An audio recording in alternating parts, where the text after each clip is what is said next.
I want to say a little younger when I was a few years ago.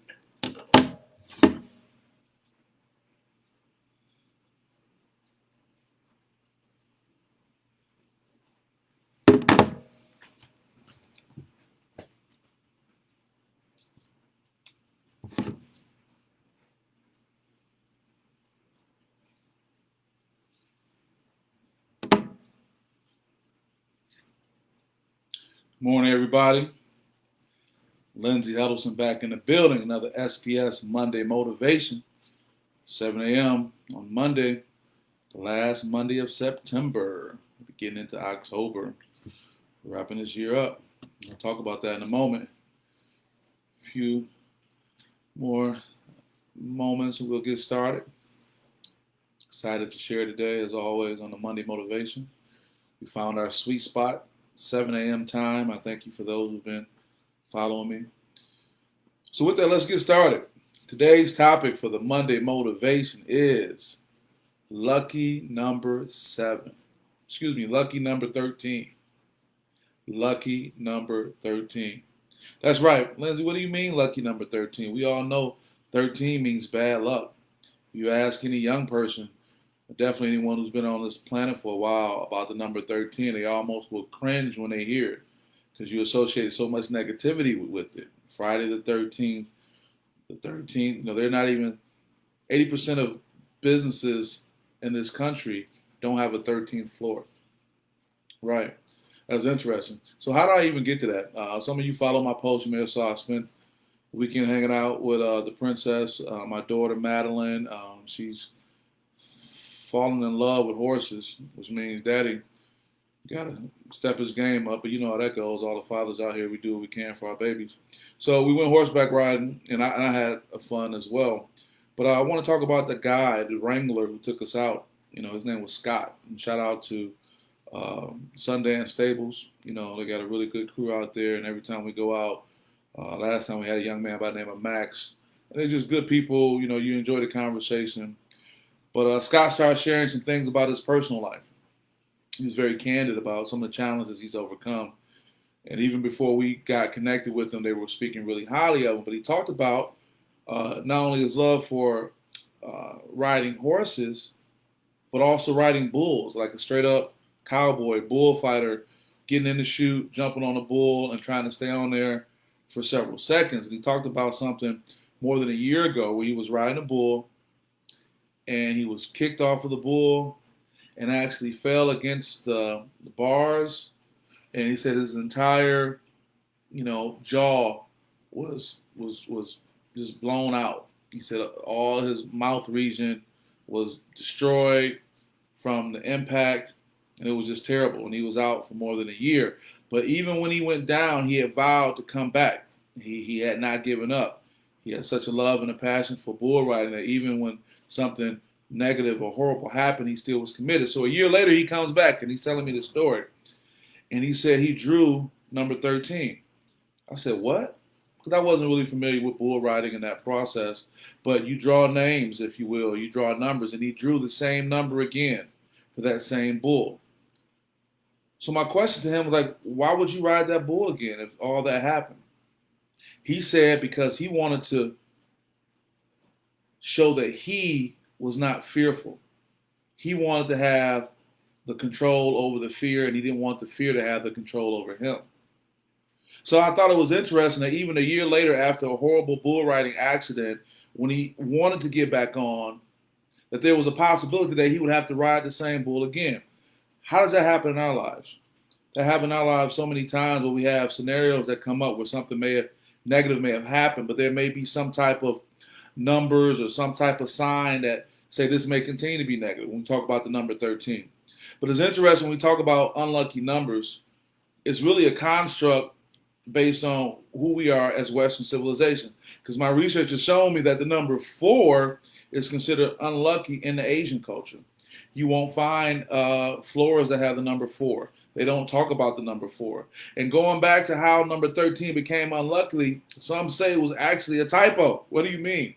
If you go back to some of the old, Middle Eastern and Egyptian type Sanscripts and things like that, All the old teachers and writings, they said that it seemed like the number 13 just happened to be left out as a mistake. But because of that, people put this unlucky tag on it. And I know that we look at life like that, and a black cat crosses your path. You don't want to, go that route. And there's so many things. If you see the number 666, and I'm not sitting here downplaying my spirituality, but I'm saying here we are in this pandemic. And I hear so many people talking about, man, I can't wait for 2021. But you think about that for a second. How different is 2021 from the number 13? On December 31st of 2020 at 12 o'clock, when the clock strikes and we go into that new year, what's really going to be different? What has really changed? It's just some more time has passed. Does that mean that the coronavirus is going to say, oh, it's 2021, I got to shut down? No, not at all. Does that mean that racism, hate, jealousy, envy, all these negative things that negatively impact mankind are going to stop? Not necessarily. So I don't want you to get caught up in thinking that a number, whether it's number 13, year 2020, or 2021, is going to change your destiny. It's not the number that changes your destiny. It's your commitment to what you want to do. I want to thank Scott for sharing that story, because he talked about that. The question I pose is, how many people wouldn't want to go back that route? Because we have this fear. This fear of that if we try to do something again that it won't work. We have this fear of going back somewhere that we were hurt. We have this fear of going back and doing something that really had a negative impact on us, thinking that it's going to forever hold us. And this fear acts as our warden. We become prisoners of this fear. It affects us not only in our personal life, it affects our professional life. It rolls over to so many things. So I'm not telling you to be fearless and throw caution to the wind, but I'm telling you to really think about the things that have a hold of you. I don't have a number 13 story in that regard. I will listen to Scott's, but there's always something that we've experienced that makes our heart jump. And sometimes that can just stop us from being the best version of ourselves. And what else can we really be working on right now in September of 2020 but being the best version of ourselves? What has the pandemic taught us with time with family, the time just chilling out? How can we be the best version of ourselves? I strive towards that every day. Finally the gym is back open. I'm able to get back in there like I want to. That's great. That's me trying to be a better version of myself. But it also can have something to do with my relationships, the people I interact with, my brutal honesty, my authenticity. That's me. But what can you do? Because I do not want the number 13 to be a hindrance to you. I don't want the number 2020 to be something that when you hear 2020, you say, oh my. Because think about it. Before the global pandemic, people would always praise the year 2020. Oh, 2020 is going to be dope. 2020 was like, I got clear vision. I got year 2020 vision. It was all these little memes we was talking at.